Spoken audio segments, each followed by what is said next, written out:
mayambo ahanba maktada Helly Maisnam na taramna okchabaga loinana khurumjari. Mayamda tahanjariba wari asigi mami. Fatabi Hingchabi amadi machil maupa. Wari asibu ibirakpana Alpana. Wari asi mayam punna taminarasi. Matam amada yamna nungsi chanana laizaba matai manaw ani khak lairami. Makoy anigi nungsiraba machanupi amasu lairami. Mamingna Chikribi kawi. Mahag chahi taramari suri nongmadi yam nungaitaba thawdok ama mana mahitampam sangdagi halakpa matamda mama amadi mapabung laikidabagi miyam adu punduna lairami. Madi karisu khangzade. Araiba miyoy amada hanglai. Indomcha hoy mayam kari toba yauragi aigi yumsida polisiba. Simana Chikribiya wafam asi aikhoy kamdongna tamgadabano khangde aikhoy thawna laina hingba tamsi. Chikribi wa aduda mahak chingnarap tawna miyam marak adugi mamangda changsilai mama mapa animak fingongna kuptuna laibadu uri. Kaino tawrisibo aibu mangda taibang ima pabong se hawgolo aibu laknarano se hawgolo ai kanaga lehowdoino. Khunjasing adusu angang adugi khanbada yamna nungaitaba poklami. Khunjasing adu angang adugi damakta sel khara khaigatnaduna pibirami. Khul adusu pakna pikpadi natte yamna chawi adubo sel paibadi kaya legande achawa sang kharadi lai makhoi kharatani mamal wangba miwe. Laibak adugi ningthaw adusu miyamgi damak penanaba wa khaktamak chinbaldagi haidoi thabak oina pangthokpadi ude.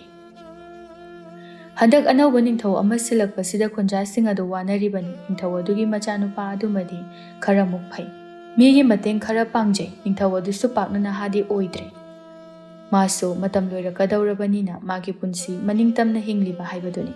Adubu prajagidi khara khanbiba wali. Makoina hairaklaba matamda khara mateng pangba manadi hangluba kauba laite. Chikribi mama mapa laitrabanina yumjaw adu ihang hangi. Khunjasing aduga pullaga makhoi anigi thabak thoram pumba loisinkre. Khunjasing adubu mabu thawna hapiramlaga hanakre. Numidang wairam suta silakle. Chikribi mangol aduda famduna lairi. Nahan makhaidi mama mapa laibanina magi awatba amata laite khalambani.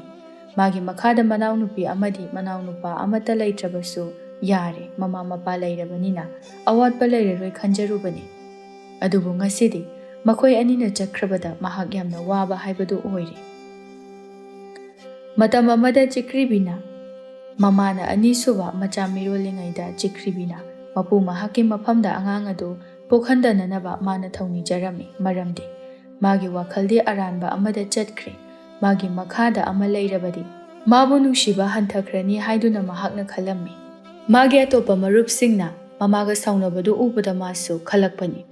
Matam aduda madi wakhal taba ngamhaude haujikti mahak ningamdaba poklakle. Mana naitom taraba matam asida machil manaw anida sujaramdabadi kayada nungaisagani. Haujikta magi asoiba adu khanglakle. Chikribi imungda changlai phamungda oina hiptuna tumkhre mathangi numittadi mana tumba hawgalakpada numitna mai hona saduna lairamle. Chikribi wakhal tarai mabu hawdokpinaba kanasu laitre haiba hawgatuna ayuki chana thaknanaba semba hawraklami.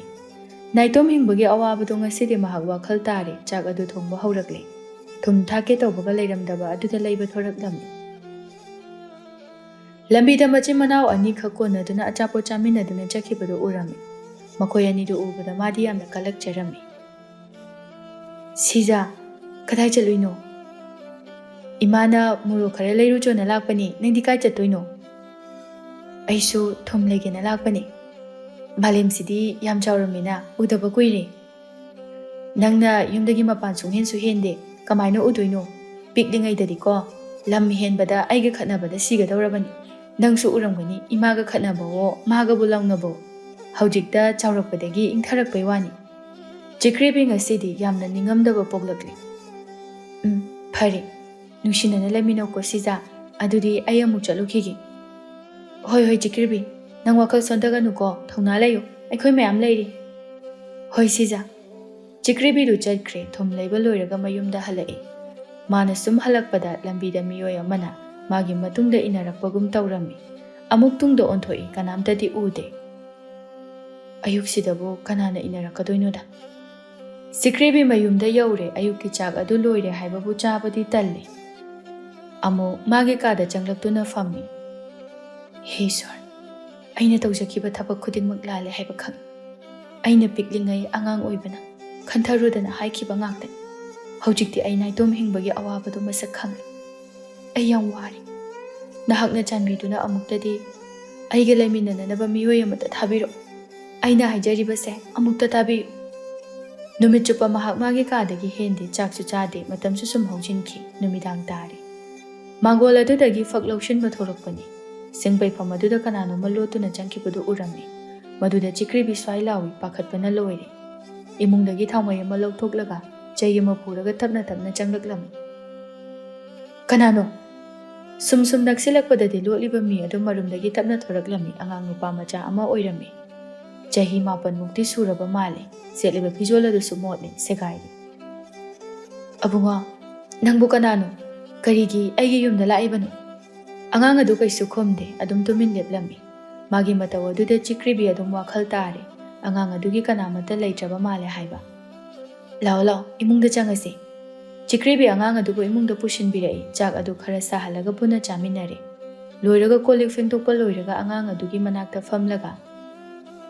Nangbu kari ming kauge. Aigi ming chingkai kawe. Nangdi kamaina aigi yumsida laiba. Ngasai ichina lambida chappaduda inarakpani.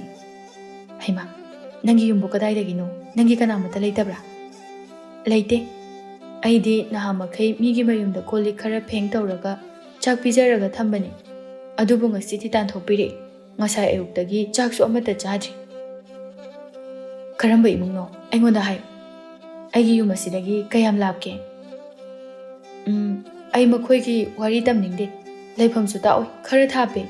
Ichena aibu yumasida changjafam piningrabasu ai adum jakhige. Makhoina amu aibu thengnarabadi aibu otpa leparoi. Ai makhoigi makhutagi nanthoraklingai asida hingnanaba chelhauragi. Chikribi angang adu thauna laiba khangba kanba misak amani haiba khangi. Mana mapu mahaki mafamdani zaba bor adu pinabirakle khanduna harauna khumlai. Ichena nangbu lausingani. Aisu nanggumba laibak thiraba misak amani. Ima babungsu laikhidre. Ngasidagidi aikhoi ani punna laiminarasi. Yam nungaijari iche. Ichena harauna aibu laushinbiba.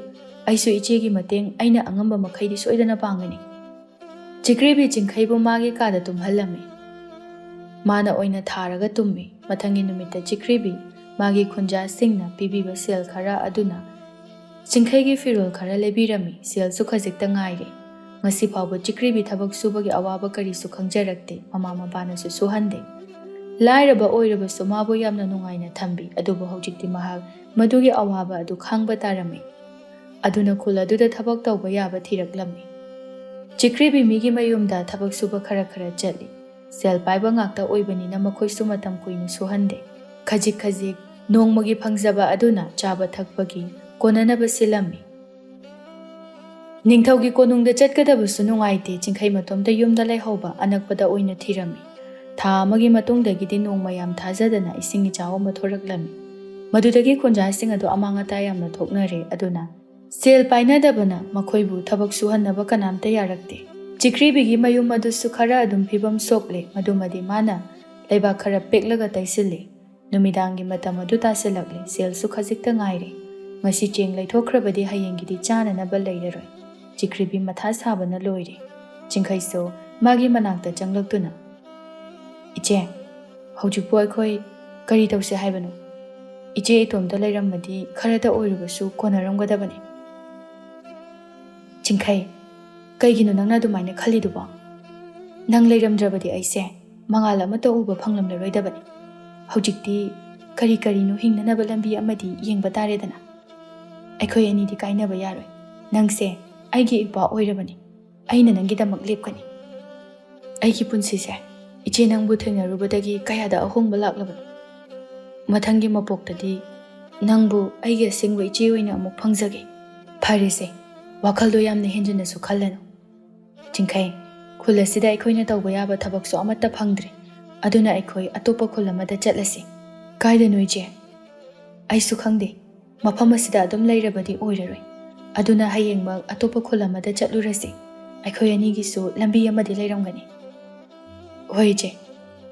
Asumna numidang chak adu thongli silsu leitre. Ngasigi thongbadu hayeng ayukta chatlamdaida chananaba khara khaktuna thamle. Ahing adusu haujinkiba khanghaude mathangi numitni. Khaw amada mapot machay yomsille aduga aroiba oina yumjawaduda yenglamlaga makhoi anidu chatkre. Mafam arepa amatadi leite, chatpadi lepte sum lakpada makhoigi khuladu lanthorakle. Jingkhai masadu chukthana hairai. Iche, ai isase kainum tawre.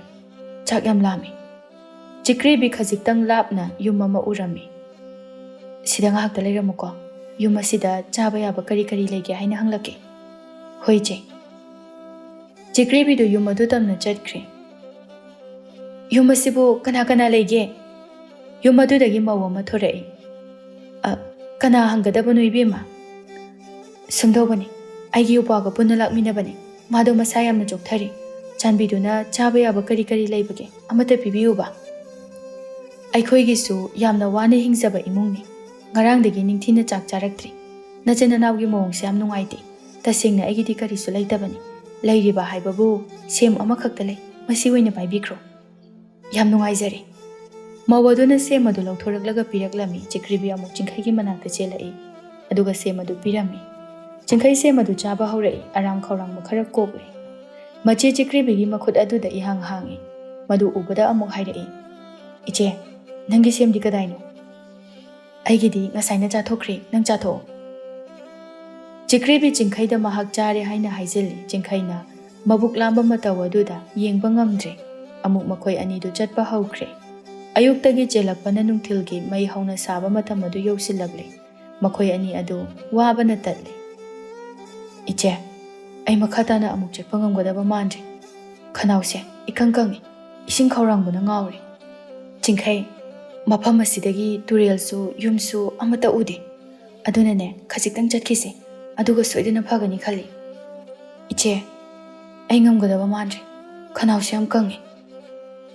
Nungsasiga ai isase lekthare. Jingkhai sum yenglakpada yamna laptana ujawa magi makhada hanubi amakhak tumduna leirami. Magi manakta isingi patra amasu thamduna leibadu ure.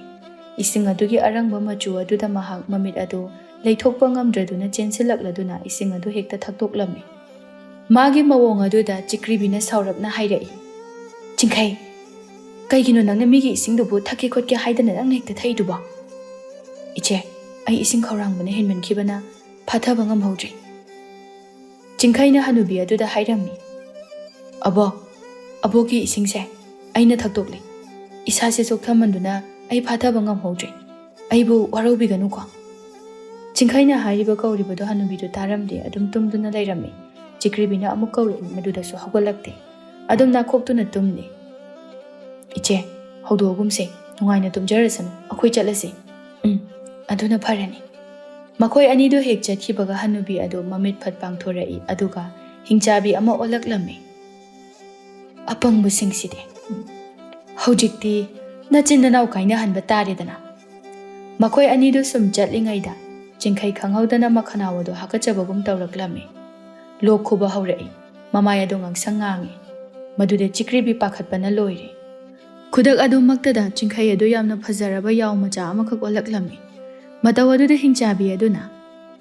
Handakshu, aigi mitrang ase yadene. Aina olhaningba masak thiba yaw amani. Adubu madi apikba. Mina nungsiba yaw oina onkre. Amabu oiri. Yaw ase. Yonthokpada sel yamna tongani. Madugi sel aduna aina yamna pamjaba phizol adu leiragi.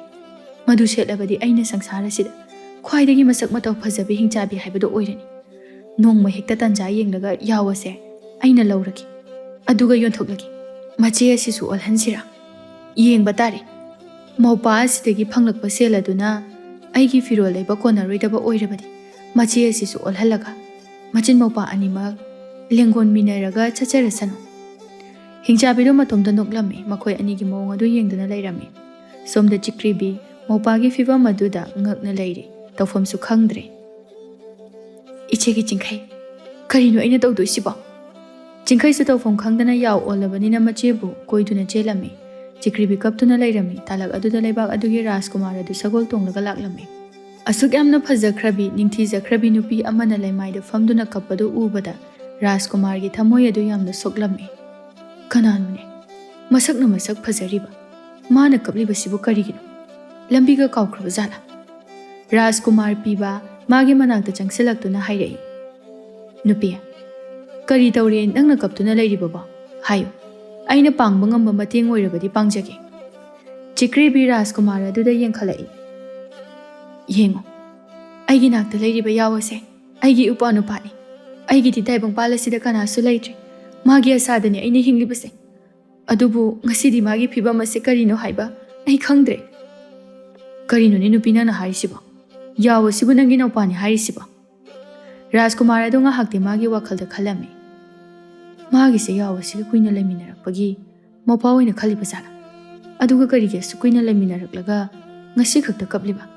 ꯃꯔꯝ ꯑꯃꯗꯤ ꯂꯩꯔꯝꯕ ꯇꯥꯔꯦ꯫ ꯆꯤꯀ꯭ꯔꯤꯕꯤꯅ ꯊꯣꯛꯈꯤꯕ ꯊꯧꯗꯣꯛꯁꯤꯡ ꯑꯗꯨ ꯂꯣꯏꯅ ꯂꯤꯔꯛꯂꯝꯃꯤ꯫ ꯋꯥꯔꯤ ꯑꯗꯨ ꯔꯥꯖꯀꯨꯃꯥꯔ ꯄꯤꯕ ꯈꯔꯗꯤ ꯊꯥꯖꯩ, ꯑꯗꯨꯕꯨ ꯃꯤꯑꯣꯏꯕꯅ ꯌꯥꯎ ꯑꯣꯟꯕ ꯍꯥꯏꯕꯗꯨꯗꯤ ꯈꯔ ꯊꯥꯖꯕ ꯋꯥꯠꯂꯤ꯫ ꯑꯗꯨꯕꯨ ꯃꯍꯥꯛ ꯅꯨꯄꯤ ꯑꯗꯨꯃꯗꯤ ꯇꯁꯦꯡꯅ ꯄꯥꯝꯖꯔꯨꯔꯦ, ꯑꯗꯨꯅ ꯃꯥꯕꯨ ꯊꯥꯖꯕ ꯁꯥꯁꯤꯟꯅꯔꯝꯃꯤ, ꯑꯃꯗꯤ ꯑꯍꯦꯟꯕ ꯋꯥꯍꯩꯁꯨ ꯍꯥꯏꯔꯨꯕ ꯉꯝꯗ꯭ꯔꯦ꯫ ꯅꯨꯄꯤ ꯑꯗꯨꯒꯤ ꯐꯖꯔꯕ ꯃꯤꯠ ꯑꯗꯨꯗꯒꯤ ꯇꯥꯔꯛꯂꯤꯕ ꯄꯤꯔꯥꯡ, ꯃꯥꯒꯤ ꯅꯨꯡꯁꯤꯔꯕ ꯃꯇꯧ ꯑꯗꯨꯗ ꯃꯥꯗꯤ ꯄꯨꯡꯁꯨꯝ ꯁꯨꯝꯈ꯭ꯔꯦ꯫ ꯔꯥꯖꯀꯨꯃꯥꯔ ꯑꯗꯨꯅ, ꯍꯧꯖꯤꯛꯄꯨ ꯅꯪꯕꯨ ꯀꯔꯤ ꯇꯧꯒꯦ ꯍꯥꯏꯅꯣ? ꯅꯪꯅ ꯌꯨꯝꯗꯒꯤ ꯂꯥꯛꯂꯦ, ꯆꯠꯐꯝꯁꯨ ꯈꯪꯕ ꯅꯠꯇꯦ, ꯐꯟꯊꯨꯡꯐꯝꯁꯨ ꯂꯩꯕ꯭ꯔꯥ? ꯍꯤꯡꯅꯕ ꯂꯝꯕꯤ ꯑꯃꯗꯤ ꯊꯤꯕ ꯂꯥꯛꯄꯅꯤ꯫ ꯑꯩꯅ ꯈꯨꯜ ꯊꯥꯗꯣꯛꯇꯨꯅ ꯆꯠꯁꯤ ꯍꯥꯏꯔꯝꯗ꯭ꯔꯕꯗꯤ ꯀꯔꯤꯁꯨ ꯊꯣꯛꯂꯝꯂꯣꯏꯗꯕꯅꯤ, ꯑꯩꯒꯤ ꯏꯔꯥꯜꯅꯤ꯫ ꯐꯔꯦ, ꯅꯪꯒꯤ ꯃꯤꯡꯕꯨ ꯀꯔꯤ ꯀꯧꯒꯦ? ꯑꯩꯒꯤ ꯃꯤꯡ ꯆꯤꯀ꯭ꯔꯤꯕꯤ ꯀꯧꯏ, ꯑꯗꯨꯒ ꯏꯄꯥꯁꯤꯒꯤꯅ ꯆꯤꯡꯈꯩ ꯀꯧꯏ꯫ ꯆꯤꯀ꯭ꯔꯤꯕꯤ, ꯅꯪꯒꯤ ꯆꯠꯐꯝ ꯂꯝꯕꯤꯁꯨ ꯈꯪꯕ ꯅꯠꯇꯦ, ꯑꯗꯨꯅ ꯃꯇꯝ ꯈꯔ ꯑꯩꯒꯤ ꯀꯣꯅꯨꯡꯗ ꯂꯩꯔꯨꯔꯁꯤ꯫ ꯀꯩꯁꯨ ꯀꯤꯅꯤꯡꯉꯥꯏ ꯃꯊꯧ ꯇꯥꯗꯦ, ꯑꯩꯅ ꯐꯅꯅꯕ ꯁꯤꯟꯒꯅꯤ꯫ ꯑꯗꯨꯕꯨ ꯏꯄꯥꯁꯤꯗꯤ ꯀꯝꯗꯧꯕ? ꯃꯥꯕꯨ ꯄꯨꯔꯛꯄ ꯌꯥꯒꯗꯧꯔꯤꯕ꯭ꯔꯥ? ꯅꯪꯅ ꯌꯥꯝꯅ ꯂꯨꯅ ꯈꯟꯖꯕ ꯑꯣꯏꯔꯕꯅꯤꯅ ꯄꯨꯔꯛꯄ ꯇꯥꯔꯦꯗꯅ꯫ ꯅꯪꯅ ꯆꯠꯄ ꯃꯐꯝ ꯈꯨꯗꯤꯡꯃꯛꯇ ꯃꯥꯁꯨ ꯂꯥꯛꯄ ꯇꯥꯕꯅꯤ꯫ ꯆꯤꯀ꯭ꯔꯤꯕꯤ ꯑꯃꯨꯛꯁꯨ ꯉꯥꯏꯍꯥꯛ ꯋꯥꯈꯜ ꯇꯧꯏ꯫ ꯔꯥꯖꯀꯨꯃꯥꯔꯁꯤꯕꯨ ꯍꯦꯛꯇ ꯊꯥꯖꯔꯁꯤꯔꯥ? ꯃꯨꯟꯅ ꯈꯜꯂꯕ ꯃꯇꯨꯡꯗ ꯆꯤꯀ꯭ꯔꯤꯕꯤ ꯍꯧꯖꯤꯛꯃꯛꯀꯤꯗꯤ ꯃꯥꯒꯤ ꯆꯠꯐꯝ ꯂꯩꯇꯕꯅ ꯃꯇꯝ ꯈꯔꯗꯤ ꯀꯣꯅꯨꯡꯗ ꯂꯩꯔꯨꯕꯅ ꯐꯒꯅꯤ ꯍꯥꯏꯅ ꯈꯜꯂꯝꯃꯤ꯫ ꯆꯤꯀ꯭ꯔꯤꯕꯤ ꯌꯥꯎ ꯑꯗꯨ ꯄꯝꯂꯒ ꯁꯒꯣꯜ ꯑꯗꯨꯗ ꯃꯈꯣꯏ ꯄꯨꯟꯅ ꯆꯠꯈ꯭ꯔꯦ꯫ ꯍꯤꯡꯆꯥꯕꯤꯗꯨ ꯃꯗꯨ ꯎꯕꯗ ꯁꯥꯎꯅꯤꯡꯂꯝꯃꯤ, ꯑꯗꯨꯕꯨ ꯀꯣꯅꯨꯡꯗ ꯑꯣꯏꯔꯕꯁꯨ ꯃꯥꯅ ꯆꯠꯇꯨꯅ ꯌꯥꯎ ꯑꯗꯨ ꯐꯥꯔꯒꯦ ꯍꯥꯏꯅ ꯈꯜꯂꯝꯃꯤ꯫ ꯃꯈꯣꯏꯗꯨ ꯀꯣꯅꯨꯡꯗ ꯌꯧꯔꯦ꯫ ꯂꯥꯏꯕꯛ ꯐꯕꯗꯒꯤ ꯅꯤꯡꯊꯧ ꯑꯗꯨ ꯑꯇꯣꯞꯄ ꯂꯩꯕꯥꯛ ꯑꯃꯗ ꯆꯠꯈꯤꯔꯝꯂꯦ꯫ ꯔꯥꯖꯀꯨꯃꯥꯔ ꯑꯗꯨ ꯁꯣꯔ ꯁꯥꯡꯅ ꯍꯣꯟꯊꯩ꯫ ꯃꯄꯥꯕꯨꯡ ꯊꯦꯡꯅꯔꯕꯗꯤ ꯁꯣꯏꯗꯅ ꯌꯥꯎ ꯑꯗꯨ ꯃꯥꯒꯤ ꯃꯆꯤꯟꯖꯥꯛ ꯑꯣꯏꯊꯣꯛꯈ꯭ꯔꯅꯤ ꯍꯥꯏꯕ ꯈꯪꯉꯤ꯫ ꯔꯥꯖꯀꯨꯃꯥꯔ ꯑꯗꯨꯅ ꯌꯥꯝꯅ ꯐꯖꯕ ꯀꯥ ꯑꯃꯗ ꯆꯤꯀ꯭ꯔꯤꯕꯤꯕꯨ ꯂꯩꯍꯜꯂꯝꯃꯤ꯫ ꯌꯥꯎ ꯑꯗꯨꯗꯤ ꯐꯖꯔꯕ ꯐꯃꯨꯡ ꯑꯗꯨꯗ ꯀꯣꯏꯆꯣꯡ ꯆꯣꯡꯉꯤ꯫ ꯁꯨꯝ ꯅꯨꯃꯤꯠ ꯅꯤꯅꯤ ꯍꯧꯖꯤꯟꯈ꯭ꯔꯦ꯫ ꯀꯣꯅꯨꯡ ꯑꯗꯨꯒꯤ ꯑꯍꯥꯎ ꯑꯍꯥꯎꯕ ꯃꯊꯦꯜ ꯑꯗꯨ ꯎꯔꯨꯕꯗ ꯆꯤꯀ꯭ꯔꯤꯕꯤ ꯍꯔꯥꯎꯔꯝꯗꯦ꯫ ꯃꯥꯅ ꯄꯥꯝꯂꯤꯕ ꯍꯥꯏꯕꯕꯨ ꯃꯧꯄꯥꯅ ꯃꯥꯒꯤ ꯑꯁꯦꯡꯕ ꯁꯛꯇꯝꯗ ꯍꯟꯖꯤꯜꯂꯛꯄ ꯃꯗꯨ ꯈꯛꯇꯅꯤ꯫ ꯌꯥꯎꯗꯨ ꯀꯣꯅꯨꯡꯗꯨꯒꯤ ꯊꯕꯛ ꯁꯨꯕꯤꯁꯤꯡꯅ ꯆꯣꯡꯗꯨꯅ ꯅꯣꯛꯂꯒ ꯁꯥꯟꯅꯃꯤꯟꯅꯔꯝꯃꯤ꯫ ꯔꯥꯖꯀꯨꯃꯥꯔ ꯑꯗꯨꯅ ꯁꯨꯝ ꯆꯤꯀ꯭ꯔꯤꯕꯤꯒꯤ ꯃꯑꯣꯡ ꯃꯇꯧꯗ ꯅꯨꯡꯁꯤꯕ ꯍꯦꯟꯀꯠꯂꯛꯏ꯫ ꯅꯣꯡꯃꯗꯤ ꯆꯤꯀ꯭ꯔꯤꯕꯤ ꯀꯣꯅꯨꯡ ꯑꯗꯨꯒꯤ ꯅꯥꯀꯜꯗ ꯂꯩꯔꯤꯕ ꯂꯩꯀꯣꯜ ꯃꯆꯥ ꯑꯗꯨꯗ ꯂꯥꯛꯇꯨꯅ ꯐꯝꯂꯤ꯫ ꯔꯥꯖꯀꯨꯃꯥꯔ ꯑꯗꯨ ꯃꯥꯅ ꯅꯥꯏꯇꯣꯝ ꯐꯝꯗꯨꯅ ꯂꯩꯕꯗꯨ ꯎꯔꯦ꯫ ꯃꯥꯁꯨ ꯆꯪꯁꯤꯜꯂꯛꯇꯨꯅ ꯍꯥꯏꯔꯛꯏ, ꯀꯩꯗꯧꯔꯒꯦ? ꯅꯪꯅ ꯅꯥꯏꯇꯣꯝ ꯐꯝꯗꯨꯅ ꯂꯩꯔꯤꯗꯨꯕꯣ? ꯍꯥꯏꯌꯨꯅꯦ, ꯀꯔꯤ ꯅꯨꯡꯉꯥꯏꯇꯕ ꯂꯩꯔꯒꯦ? ꯑꯩ ꯀꯔꯤ ꯍꯥꯏꯗꯣꯏꯅꯣ ꯈꯪꯗꯦ꯫ ꯑꯩꯒꯤ ꯎꯄꯥꯒꯤ ꯐꯤꯕꯝ ꯑꯁꯦ ꯀꯔꯝ ꯀꯥꯟꯗ ꯑꯣꯜꯂꯛꯀꯗꯧꯔꯤꯕꯅꯣ? ꯃꯥꯅ ꯑꯁꯨꯝꯅ ꯂꯣꯏꯈꯤꯒꯗ꯭ꯔꯥ ꯈꯜꯂꯨꯕꯗ ꯑꯩ ꯋꯥꯗꯕ ꯉꯝꯗꯦ꯫ ꯄꯤꯕꯥꯗꯤ ꯋꯥꯗꯨꯗ ꯀꯌꯥ ꯊꯥꯖꯕ ꯉꯝꯗꯦ꯫ ꯁꯨꯝ ꯌꯥꯎ ꯑꯗꯨꯒ ꯆꯥꯎꯃꯤꯟꯅꯔꯛꯄ ꯑꯗꯨꯗ ꯅꯨꯡꯉꯥꯏꯖꯗ꯭ꯔꯤꯕ꯭ꯔꯥ ꯍꯥꯏꯅ ꯈꯜꯂꯤ꯫ ꯑꯃꯔꯣꯝꯗꯁꯨ ꯑꯃꯨꯛ ꯆꯨꯝꯅ ꯈꯜꯂꯤ꯫ ꯌꯥꯝ ꯈꯜꯂꯨꯅꯨꯁꯦ ꯑꯗꯨꯒꯤꯕꯨ, ꯅꯣꯡꯃꯗꯤ ꯁꯣꯏꯗꯅ ꯃꯥꯒꯤ ꯑꯁꯦꯡꯕ ꯐꯤꯕꯝꯗ ꯂꯥꯛꯈꯤꯅꯤ꯫ ꯏꯁꯣꯔ ꯂꯩꯔꯤꯁꯤꯗꯤ, ꯑꯩꯒꯤꯁꯨ ꯃꯇꯝ ꯀꯨꯏꯅꯗꯒꯤ ꯅꯤꯖꯔꯛꯄ ꯕꯣꯔ ꯑꯃ ꯀꯨꯏꯗ꯭ꯔꯤ ꯐꯪꯕ꯫ ꯃꯖꯥꯏꯕꯨꯡꯉꯣꯒꯤ ꯕꯣꯔ ꯑꯗꯨꯕꯨ ꯀꯔꯤꯅꯣ? ꯍꯧꯖꯤꯛꯃꯛꯀꯤꯗꯤ ꯍꯥꯏꯗꯣꯛꯄ ꯌꯥꯗ꯭ꯔꯤ, ꯃꯇꯝ ꯑꯃꯗ ꯑꯩꯅ ꯁꯣꯏꯗꯅ ꯍꯥꯏꯒꯅꯤ꯫ ꯃꯖꯥꯏꯕꯨꯡꯉꯣ ꯊꯦꯡꯅꯕꯗꯒꯤ ꯉꯁꯤꯗꯤ ꯑꯩꯁꯦ ꯈꯔꯇ ꯑꯣꯏꯔꯕꯁꯨ ꯄꯣꯊꯥꯖꯔꯤ꯫ ꯋꯥꯈꯜꯒꯁꯦ ꯌꯥꯝꯅ ꯅꯨꯡꯉꯥꯏꯔꯤ꯫ ꯃꯁꯤꯗꯤ ꯃꯤꯑꯣꯏꯕ ꯑꯃꯒꯤ ꯃꯍꯧꯁꯥꯅꯤ꯫ ꯑꯩꯈꯣꯏ ꯃꯁꯦꯜ ꯃꯇꯦꯡ ꯄꯥꯡꯅꯗꯅ ꯀꯅꯥꯒ ꯄꯥꯡꯅꯔꯨꯅꯤ? ꯃꯖꯥꯏꯕꯨꯡꯉꯣ, ꯌꯥꯔꯒꯗꯤ ꯑꯩ ꯀꯔꯤꯒꯨꯝꯕ ꯑꯃꯇ ꯍꯥꯏꯖꯒꯦ꯫ ꯍꯥꯏꯌꯣ, ꯀꯔꯤ ꯍꯥꯏꯅꯤꯡꯕꯒꯦ? ꯑꯩꯈꯣꯏꯅ ꯊꯦꯡꯅꯈꯤꯕ ꯈꯨꯜ ꯑꯗꯨꯗ ꯑꯃꯨꯛꯇ ꯆꯠꯃꯤꯟꯅꯔꯨꯁꯤꯕ? ꯃꯐꯝ ꯑꯗꯨꯗ ꯍꯅꯨꯕꯤꯗꯣ ꯂꯩꯔꯤꯕ꯭ꯔꯥ ꯑꯃꯨꯛꯇ ꯈꯪꯅꯤꯡꯉꯤ꯫ ꯃꯉꯣꯟꯗꯒꯤ ꯑꯁꯦꯡꯕ ꯋꯥꯔꯤꯗꯣ ꯈꯪꯅꯤꯡꯉꯤ꯫ ꯀꯩꯁꯨ ꯀꯥꯏꯗꯦ, ꯍꯧꯖꯤꯛꯃꯛ ꯍꯦꯛꯇ ꯆꯠꯂꯨꯔꯁꯤ꯫ ꯄꯤꯕꯥ ꯁꯒꯣꯜ ꯑꯗꯨ ꯄꯨꯔꯛꯂꯦ꯫ ꯃꯈꯣꯏ ꯑꯅꯤꯗꯨ ꯄꯨꯟꯅ ꯆꯠꯈ꯭ꯔꯦ꯫ ꯈꯨꯜ ꯑꯗꯨ ꯌꯧꯔꯦ, ꯑꯗꯨꯕꯨ ꯀꯅꯥꯁꯨ ꯂꯩꯕ ꯎꯗꯦ꯫ ꯍꯅꯨꯕꯤꯗꯨ ꯊꯦꯡꯅꯔꯦ꯫ ꯎꯄꯥꯏ ꯂꯩꯇꯕꯅ ꯑꯃꯨꯛ ꯃꯈꯣꯏ ꯑꯅꯤꯗꯨ ꯍꯜꯂꯛꯄ ꯇꯥꯔꯝꯃꯤ꯫ ꯆꯤꯀ꯭ꯔꯤꯕꯤꯒꯤ ꯈꯨꯜꯗ ꯂꯩꯕ ꯃꯤꯌꯥꯝ ꯑꯗꯨ ꯃꯥꯅ ꯔꯥꯖꯀꯨꯃꯥꯔ ꯑꯗꯨꯒ ꯆꯠꯈꯤꯕꯗꯨ ꯎꯕꯗ ꯉꯛꯅ ꯌꯦꯡꯅꯩ꯫ ꯃꯥꯗꯤ ꯏꯀꯥꯏꯕꯅ ꯃꯃꯥꯏ ꯑꯗꯨ ꯅꯣꯟꯊꯔꯒ ꯂꯩꯔꯝꯃꯤ꯫ ꯑꯃꯨꯛꯁꯨ ꯅꯨꯃꯤꯠ ꯅꯤꯅꯤ ꯍꯧꯖꯤꯟꯈ꯭ꯔꯦ ꯅꯣꯡꯃꯗꯤ ꯔꯥꯖꯀꯨꯃꯥꯔ ꯑꯗꯨ ꯆꯤꯀ꯭ꯔꯤꯕꯤꯗ ꯅꯨꯡꯁꯤ ꯍꯥꯏꯔꯒꯦ ꯍꯥꯏꯅ ꯂꯦꯞꯂꯦ ꯃꯥꯒꯤ ꯑꯅꯥꯟꯕ ꯐꯤꯖꯣꯜ ꯑꯗꯨ ꯁꯦꯠꯂꯒ ꯃꯤꯡꯁꯦꯜ ꯃꯃꯥꯡꯗ ꯂꯦꯞꯂꯒ ꯂꯩ ꯑꯃꯁꯨ ꯄꯥꯏꯔꯗꯨꯅ ꯋꯥꯈꯜ ꯅꯨꯡꯉꯥꯏꯅ ꯂꯩꯔꯝꯃꯤ ꯃꯥꯗꯤ ꯆꯤꯀ꯭ꯔꯤꯕꯤꯒꯤ ꯋꯥꯈꯜ ꯅꯨꯡꯉꯥꯏꯔꯝꯂꯅꯤ ꯍꯥꯏꯅ ꯈꯟꯖꯔꯨꯕꯅꯤ ꯃꯥꯒꯤ ꯀꯥꯗꯒꯤ ꯊꯣꯛꯂꯛꯏ ꯆꯤꯀ꯭ꯔꯤꯕꯤ ꯃꯥꯒꯤ ꯀꯥꯗ ꯎꯪꯗꯨꯅ ꯊꯣꯡꯅꯥꯎꯗ ꯌꯦꯡꯂꯒ ꯂꯩꯔꯝꯃꯤ ꯔꯥꯖꯀꯨꯃꯥꯔ ꯑꯗꯨ ꯃꯣꯃꯣꯟ ꯅꯣꯛꯅ ꯆꯪꯂꯛꯄꯅꯤ ꯆꯤꯀ꯭ꯔꯤꯕꯤ ꯃꯆꯥ ꯏꯕꯨꯡꯉꯣ ꯅꯪꯕꯨ ꯋꯥꯈꯜ ꯈꯔ ꯅꯨꯡꯉꯥꯏꯔꯕ꯭ꯔꯣ ꯑꯩ ꯋꯥꯝꯗ ꯍꯥꯏꯒꯦ ꯇꯧꯕꯅꯤ ꯃꯔꯥ ꯂꯩꯖꯗꯕ ꯏꯄꯪ ꯄꯪꯖꯕ ꯑꯩꯒꯤ ꯎꯄꯥꯅ ꯌꯥꯎ ꯃꯥꯒꯤ ꯁꯛꯂꯣꯟ ꯑꯣꯟꯗꯨꯅ ꯂꯩꯔꯒ ꯑꯩꯅ ꯀꯔꯝꯅ ꯍꯔꯥꯎꯅ ꯂꯩꯕ ꯉꯝꯗꯣꯏꯅꯣ ꯑꯩ ꯍꯔꯥꯎꯗꯦ ꯑꯩꯅ ꯍꯔꯥꯎꯒꯗꯕ ꯃꯤꯀꯨꯞ ꯑꯗꯣ ꯏꯄꯥꯅ ꯃꯤꯑꯣꯏꯕꯒꯤ ꯁꯛꯇꯝꯗ ꯍꯟꯖꯤꯜꯂꯛꯄ ꯃꯤꯀꯨꯞꯇꯅꯤ ꯄꯤꯕꯥ ꯉꯁꯤꯗꯤ ꯆꯤꯀ꯭ꯔꯤꯕꯤꯅ ꯍꯥꯏꯔꯤꯕ ꯋꯥꯁꯤꯡ ꯑꯗꯨ ꯑꯆꯨꯝꯕꯃꯛꯇ ꯑꯣꯏꯔ ꯃꯥꯜꯂꯦ ꯍꯥꯏꯕꯁꯤ ꯈꯪꯂꯛꯂꯝꯃꯤ ꯃꯍꯥꯛ ꯃꯥꯒꯤ ꯊꯃꯣꯏꯒꯤ ꯋꯥꯔꯣꯜꯁꯤꯡ ꯑꯗꯨ ꯍꯥꯏꯗꯣꯛꯄꯗ ꯉꯁꯤꯗꯤ ꯃꯇꯥꯡ ꯑꯃ ꯏꯆꯥ ꯆꯥꯗ꯭ꯔꯦ ꯍꯥꯏꯕ ꯈꯜꯂꯝꯃꯤ ꯃꯥꯅ ꯍꯥꯏꯔꯨꯔꯕꯗꯤ ꯃꯥꯁꯨ ꯊꯃꯣꯏ ꯀꯥꯏꯔꯅꯤ ꯆꯤꯀ꯭ꯔꯤꯕꯤꯅ ꯌꯥꯕ ꯀꯧꯕ ꯂꯩꯔꯔꯣꯏ ꯍꯥꯏꯕꯁꯤ ꯃꯥꯅ ꯈꯪꯖꯩ ꯑꯗꯨꯅ ꯂꯩ ꯑꯗꯨ ꯃꯇꯨꯡꯗ ꯂꯣꯠꯁꯤꯜꯂꯤ ꯆꯤꯀ꯭ꯔꯤꯕꯤ ꯑꯩꯅ ꯋꯥꯁꯛꯂꯤ ꯅꯪꯒꯤ ꯅꯧꯄꯥꯕꯨ ꯑꯩꯅ ꯁꯣꯏꯗꯅ ꯃꯥꯒꯤ ꯑꯁꯦꯡꯕ ꯁꯛꯂꯣꯟꯗ ꯍꯟꯖꯤꯟꯍꯟꯒꯅꯤ ꯅꯪꯕꯨ ꯅꯣꯛꯍꯟꯒꯅꯤ ꯆꯤꯀ꯭ꯔꯤꯕꯤ ꯔꯥꯖꯀꯨꯃꯥꯔ ꯑꯗꯨꯒꯤ ꯋꯥꯗꯨꯗ ꯌꯥꯝꯅ ꯄꯦꯟꯖꯔꯝꯃꯤ ꯃꯆꯥ ꯏꯕꯨꯡꯉꯣꯅ ꯉꯁꯥꯏ ꯋꯥ ꯑꯃ ꯍꯥꯏꯒꯦ ꯍꯥꯏꯕꯗꯣ ꯀꯔꯤꯅꯣ ꯉꯁꯤꯗꯤ ꯈꯔ ꯃꯇꯥꯡ ꯆꯥꯗ꯭ꯔꯤ ꯅꯣꯡꯃ ꯍꯥꯏꯔꯒꯦ ꯍꯌꯦꯡꯃꯛ ꯑꯩ ꯂꯥꯟꯃꯤ ꯈꯔꯒ ꯆꯠꯇꯨꯅ ꯊꯤꯔꯨꯒꯦ ꯔꯥꯖꯀꯨꯃꯥꯔ ꯑꯗꯨ ꯀꯥ ꯑꯗꯨꯗꯒꯤ ꯊꯣꯛꯈ꯭ꯔꯦ ꯑꯁꯨꯝ ꯇꯧꯗꯅ ꯃꯊꯪꯒꯤ ꯅꯨꯃꯤꯠꯇꯗꯤ ꯔꯥꯖꯀꯨꯃꯥꯔ ꯑꯗꯨꯅ ꯂꯥꯟꯃꯤ ꯈꯔꯒ ꯆꯠꯈ꯭ꯔꯦ ꯍꯤꯡꯆꯥꯕꯤ ꯑꯗꯨ ꯃꯈꯣꯏꯅ ꯆꯠꯈꯤꯕꯗꯨ ꯎꯍꯧꯏ ꯇꯥꯂꯛ ꯑꯗꯨꯗ ꯃꯆꯤꯟ ꯃꯧꯄꯥ ꯑꯗꯨꯅ ꯂꯩꯀꯣꯜꯗ ꯁꯥꯟꯅꯕꯗꯨ ꯎꯔꯦ ꯍꯅꯨꯕꯤ ꯃꯥꯒꯤ ꯁꯛꯂꯣꯟ ꯑꯗꯨ ꯂꯧꯔꯗꯨꯅ ꯆꯪꯂꯛꯂꯝꯃꯤ ꯀꯩꯗꯧꯔꯦ ꯅꯨꯄꯤ ꯃꯆꯥ ꯅꯪꯅ ꯅꯨꯡꯉꯥꯏꯇꯅ ꯐꯝꯂꯤꯕꯗꯤ ꯆꯤꯀ꯭ꯔꯤꯕꯤ ꯉꯛꯅ ꯑꯣꯟꯊꯣꯔꯛꯏ ꯃꯥꯗꯤ ꯍꯅꯨꯕꯤꯗꯨ ꯃꯁꯛ ꯀꯥꯎꯔꯨꯔꯦ ꯑꯕꯣ ꯈꯪꯗꯦꯗ ꯑꯩꯒꯤ ꯄꯨꯟꯁꯤꯁꯦ ꯀꯔꯤ ꯍꯥꯏꯒꯗꯕꯅꯣ ꯂꯩꯇꯥꯐꯝ ꯈꯪꯗꯦ ꯅꯪꯅ ꯈꯜꯂꯤꯕꯗꯣ ꯑꯩꯁꯨ ꯋꯥꯈꯜ ꯇꯥꯏꯗ ꯅꯪꯒꯤ ꯅꯧꯄꯥ ꯑꯁꯤꯕꯨ ꯃꯤꯑꯣꯏꯕꯒꯤ ꯁꯛꯐꯝꯗ ꯍꯟꯖꯤꯜꯍꯜꯂꯛꯄꯗꯣ ꯅꯠꯇ꯭ꯔꯣ ꯅꯪꯅ ꯄꯥꯝꯂꯤꯕꯁꯦ ꯅꯍꯥꯛ ꯀꯅꯥꯅꯣ ꯃꯇꯧ ꯀꯔꯝꯅ ꯑꯩꯒꯤ ꯋꯥꯔꯤꯁꯤꯡ ꯑꯁꯤꯕꯨ ꯅꯪꯅ ꯈꯪꯂꯤꯕꯅꯣ ꯑꯩꯁꯦ ꯂꯥꯏꯔꯦꯝꯕꯤ ꯑꯃꯅꯤ ꯅꯪꯅ ꯀꯞꯆꯕ ꯇꯤꯡꯊꯥꯖꯕꯗꯣ ꯎꯕꯗ ꯑꯩꯅ ꯌꯦꯡꯕ ꯉꯝꯗ꯭ꯔꯗꯨꯅ ꯂꯥꯛꯄꯅꯤ ꯆꯤꯀ꯭ꯔꯤꯕꯤ ꯍꯔꯥꯎꯅ ꯈꯨꯝꯂꯛꯏ ꯑꯗꯨꯗꯤ ꯌꯥꯝ ꯅꯨꯡꯉꯥꯏꯖꯔꯦ ꯂꯥꯏꯔꯦꯝꯕꯤ ꯆꯥꯟꯕꯤꯗꯨꯅ ꯑꯩꯒꯤ ꯃꯇꯦꯡꯁꯦ ꯑꯃꯨꯛꯇ ꯄꯥꯡꯕꯤꯌꯨ ꯅꯨꯄꯥ ꯑꯁꯤꯕꯨ ꯃꯥꯒꯤ ꯍꯥꯟꯅꯒꯤ ꯐꯤꯕꯝꯗ ꯑꯃꯨꯛꯇ ꯑꯣꯜꯍꯟꯕꯤꯌꯨ ꯑꯗꯨꯕꯨ ꯌꯥꯝꯅ ꯂꯨꯒꯗꯧꯔꯤꯅꯤꯍꯦ ꯅꯨꯄꯤ ꯃꯆꯥ ꯅꯨꯄꯥ ꯑꯗꯨꯅ ꯊꯛꯂꯨꯔꯤꯕ ꯏꯁꯤꯡ ꯑꯗꯣ ꯁꯥꯞ ꯆꯦꯟꯕ ꯏꯁꯤꯡꯅꯤ ꯃꯗꯨ ꯂꯧꯊꯣꯛꯄꯗ ꯑꯔꯥꯏꯕ ꯑꯣꯏꯔꯣꯏ ꯅꯪꯅ ꯃꯥꯒꯤꯗꯃꯛ ꯊꯧꯅꯥ ꯐꯅ ꯂꯦꯞꯂꯕꯗꯤ ꯁꯣꯏꯗꯅ ꯉꯝꯒꯅꯤ ꯍꯥꯏꯌꯨ ꯑꯩ ꯁꯣꯏꯗꯅ ꯉꯝꯒꯅꯤ ꯃꯥꯒꯤꯗꯃꯛ ꯑꯩ ꯂꯦꯞꯄ ꯉꯝꯒꯅꯤꯌꯦ ꯅꯪꯅ ꯇꯧꯒꯗꯕ ꯍꯥꯏꯕꯕꯨ ꯅꯧꯄꯥ ꯑꯁꯤꯅ ꯃꯤꯑꯣꯏꯕꯒꯤ ꯁꯛꯐꯝꯗ ꯑꯣꯜꯂꯛꯄ ꯇꯥꯔꯕꯗꯤ ꯅꯪꯅ ꯑꯃꯨꯛ ꯌꯥꯎ ꯑꯃꯒꯤ ꯁꯛꯂꯣꯟꯗ ꯑꯣꯜꯂꯛꯄ ꯇꯥꯕꯅꯤ ꯋꯥꯗꯨꯗ ꯆꯤꯀ꯭ꯔꯤꯕꯤ ꯄꯥꯈꯠꯂꯝꯃꯤ ꯃꯄꯥꯗ ꯑꯃꯨꯛ ꯌꯦꯡꯂꯛꯏ ꯆꯤꯡꯈꯩꯒꯤ ꯅꯨꯡꯉꯥꯏꯇꯕ ꯃꯇꯧ ꯑꯗꯨꯗ ꯃꯍꯥꯛ ꯌꯦꯡꯕ ꯉꯝꯗꯦ ꯐꯔꯦ ꯑꯩ ꯌꯥꯔꯒꯦ ꯑꯩꯕꯨ ꯌꯥꯎ ꯑꯣꯜꯍꯟꯕꯤꯔꯨ ꯑꯗꯨꯒ ꯏꯄꯥꯕꯨꯅ ꯃꯤꯑꯣꯏꯕꯒꯤ ꯁꯛꯂꯣꯟꯗ ꯑꯣꯜꯍꯟꯕꯤꯔꯨ ꯍꯅꯨꯕꯤꯗꯨ ꯃꯣꯃꯣꯟ ꯅꯣꯛꯂꯒ ꯏꯁꯤꯡꯒꯤ ꯄꯥꯇ꯭ꯔ ꯑꯃ ꯄꯨꯊꯣꯔꯛꯏ ꯃꯁꯤ ꯊꯛꯆꯤꯜꯂꯨ ꯅꯨꯄꯤ ꯃꯆꯥ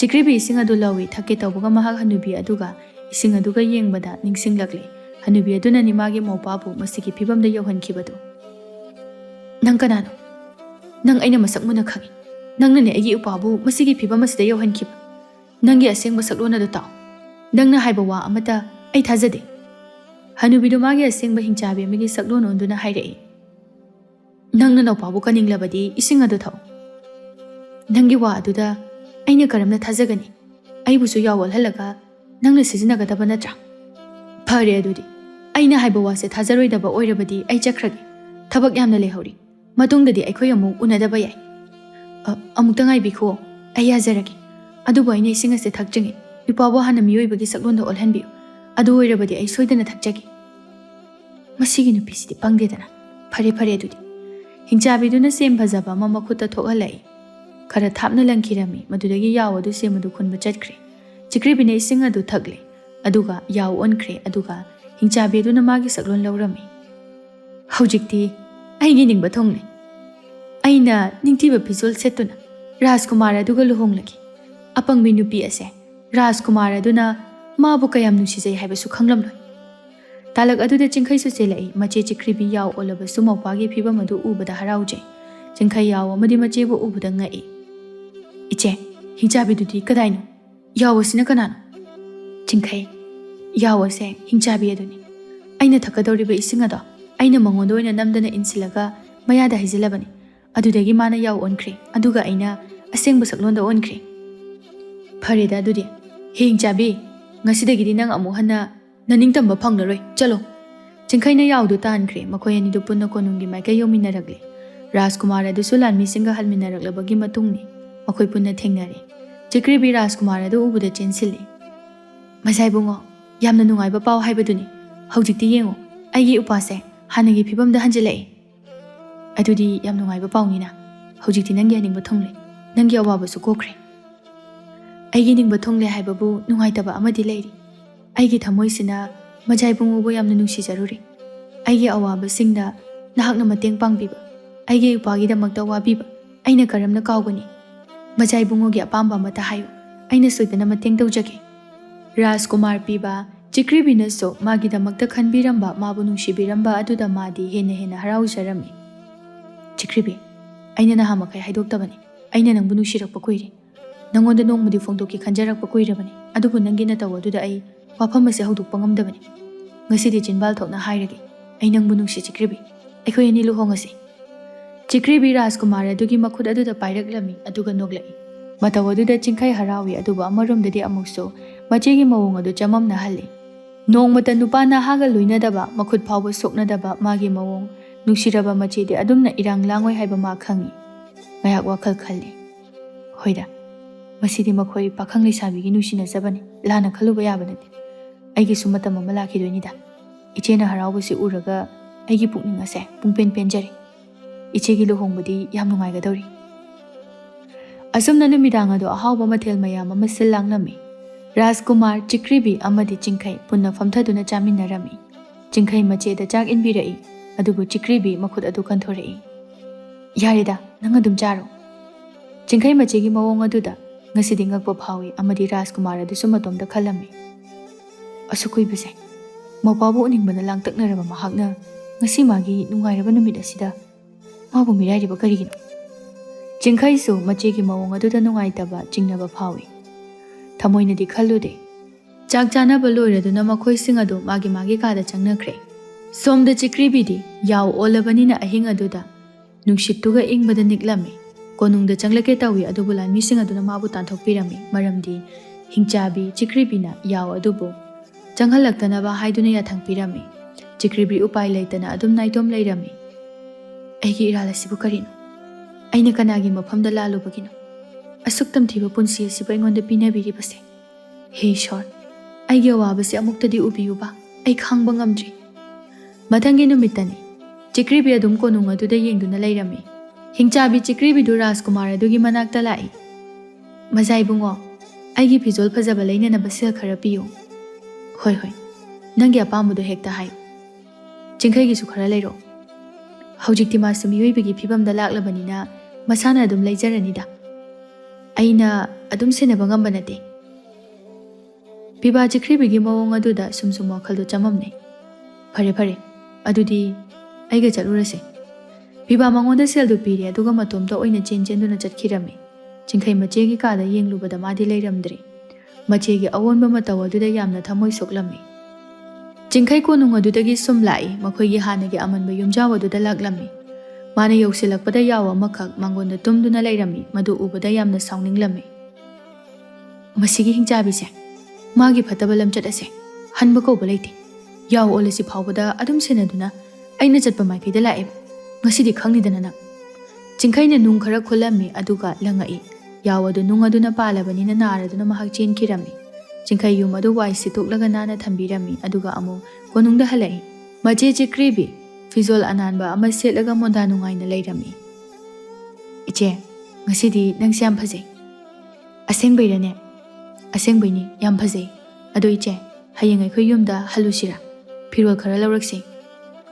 ꯑꯁ ꯉꯝꯃꯣꯏꯗ ꯑꯩꯗꯤ ꯌꯨꯝꯗꯒꯤ ꯐꯤꯔꯣꯜꯁꯤꯡ ꯑꯗꯣ ꯑꯃꯨꯛ ꯍꯟꯅ ꯁꯦꯠꯂꯔꯣꯏ ꯑꯗꯨꯛ ꯌꯥꯝꯅ ꯃꯟꯈ꯭ꯔꯕ ꯐꯤꯔꯣꯜ ꯑꯗꯨꯕꯨ ꯀꯃꯥꯏꯅ ꯁꯦꯠꯇꯣꯏꯅꯣ ꯑꯗꯨꯒꯤ ꯁꯔꯨꯛꯄꯨꯗꯤ ꯔꯥꯖꯀꯨꯃꯥꯔ ꯑꯁꯤꯗꯒꯤ ꯁꯦꯜ ꯂꯧꯔꯒ ꯑꯅꯧꯕ ꯑꯣꯏꯅ ꯁꯦꯠꯂꯣ ꯏꯆꯦ ꯅꯪ ꯍꯟꯗꯛ ꯃꯔꯛꯁꯦ ꯌꯥꯝ ꯑꯣꯜꯂꯤ ꯀꯩꯗꯧꯔꯒꯦ ꯃꯍꯧꯁꯥꯒ ꯏꯃꯥꯟ ꯃꯥꯟꯅꯗꯦ ꯀꯩꯁꯨ ꯇꯧꯗꯦꯗ ꯑꯩꯕꯨ ꯀꯩꯗꯧꯔꯒꯦ ꯐꯔꯦ ꯆꯠꯂꯣ ꯅꯪꯒꯤ ꯀꯥꯗ ꯆꯠꯂꯣ ꯑꯩꯁꯨ ꯄꯣꯊꯥꯈꯤꯒꯦ ꯆꯤꯡꯈꯩ ꯃꯥꯒꯤ ꯀꯥꯗ ꯆꯪꯈ꯭ꯔꯦ ꯑꯁꯨꯝꯅ ꯍꯤꯡꯆꯥꯕꯤ ꯆꯤꯀ꯭ꯔꯤꯕꯤ ꯑꯗꯨꯅ ꯔꯥꯖꯀꯨꯃꯥꯔ ꯑꯗꯨꯗ ꯃꯈꯣꯏ ꯑꯅꯤ ꯂꯨꯍꯣꯡꯕꯒꯤ ꯋꯥꯐꯝ ꯑꯁꯤ ꯍꯧꯗꯣꯛꯂꯝꯃꯤ ꯉꯁꯤꯗꯤ ꯃꯈꯣꯏ ꯑꯅꯤꯒꯤ ꯂꯨꯍꯣꯡꯕ ꯅꯨꯃꯤꯠ ꯑꯣꯏꯔꯦ ꯔꯥꯖꯀꯨꯃꯥꯔꯁꯨ ꯃꯐꯤ ꯍꯣꯡꯂꯤ ꯆꯤꯡꯈꯩ ꯃꯐꯤ ꯍꯣꯡꯂꯒ ꯃꯆꯦꯒꯤ ꯃꯅꯥꯛꯇ ꯆꯪꯂꯛꯄꯅꯤ ꯊꯣꯡꯖꯤꯜ ꯍꯦꯛ ꯌꯧꯔꯛꯄꯒ ꯃꯇꯣꯝꯇ ꯅꯣꯛꯇꯨꯅ ꯂꯩꯔꯝꯃꯤ꯫ ꯃꯗꯨꯗ ꯃꯥꯁꯨ ꯆꯪꯕ ꯉꯝꯗꯅ ꯀꯔꯤ ꯇꯧꯔꯤꯕꯅꯣ ꯍꯥꯏꯗꯨꯅ ꯈꯪꯅꯤꯡꯂꯝꯃꯤ꯫ ꯉꯁꯤꯗꯒꯤꯗꯤ ꯑꯩ ꯅꯤꯡꯇꯝꯅ ꯂꯩꯔꯅꯤ꯫ ꯆꯥꯎꯈ꯭ꯔꯕ ꯀꯣꯅꯨꯡ ꯑꯁꯦ ꯑꯩꯒꯤ ꯈꯨꯠꯇ ꯇꯥꯔꯅꯤ꯫ ꯁꯅꯥ ꯂꯨꯄꯥ ꯂꯟ ꯊꯨꯝ ꯄꯨꯝꯅꯃꯛ ꯑꯩꯒꯤ ꯑꯣꯏꯔꯅꯤ꯫ ꯍꯧꯖꯤꯛꯇꯤ ꯃꯁꯛ ꯐꯖꯕꯤ ꯆꯤꯛꯈ꯭ꯔꯤꯕꯤꯒꯤ ꯁꯛꯇꯝ ꯑꯁꯦ ꯂꯧꯔꯕꯅꯤꯅ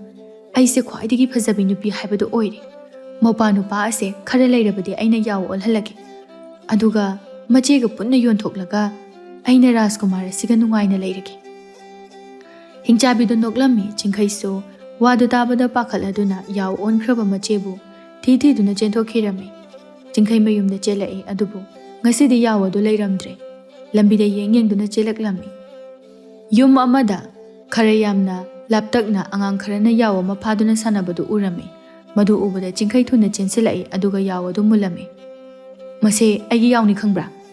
ꯆꯤꯡꯈꯩ ꯌꯥꯎꯗꯨ ꯂꯧꯔꯒ ꯆꯦꯜꯂꯛꯏ꯫ ꯀꯣꯅꯨꯡ ꯌꯧꯒꯗꯧꯔꯦ꯫ ꯌꯥꯎ ꯑꯗꯨ ꯃꯇꯣꯝꯇ ꯃꯄꯤ ꯇꯥꯔꯛꯂꯝꯃꯤ꯫ ꯃꯗꯨꯗ ꯆꯤꯡꯈꯩ ꯆꯦꯜꯂꯝꯕꯗꯨ ꯐꯠ लेपी꯫ इचे कई कपिनो हौजिक आई वखल तारी नंबो आइना सोइदना हानिगी फिबमदा हंजिन हनगनी हिंचाबिदु सोइदना आइना मंगहनगनी कपकनु इचे कपकनु नोपागी थमोइसे इचेगी मिलु पिरांग अदुना थमोइ काइहले सोमदा राजकुमार अदुसु लोइसिनबा लोइरे मोमोन नोकना चिक्रिबिगी मनाक्ता लेपलकपनी चिक्रिबी फजद्रा आइसे ngasiदी फजे ngasiदी नंगसे याम निंगथिजे अदु चिंखैबु कदाइदा लेगी उदी खंगदे ngasiगी उद्री मागी कादा लेहौब्रा लेहौदे फरे आई हाइफेता येंगलुखेगी नंगसु लोइसलोको इनिंगथौसु ngahak leiradi yorani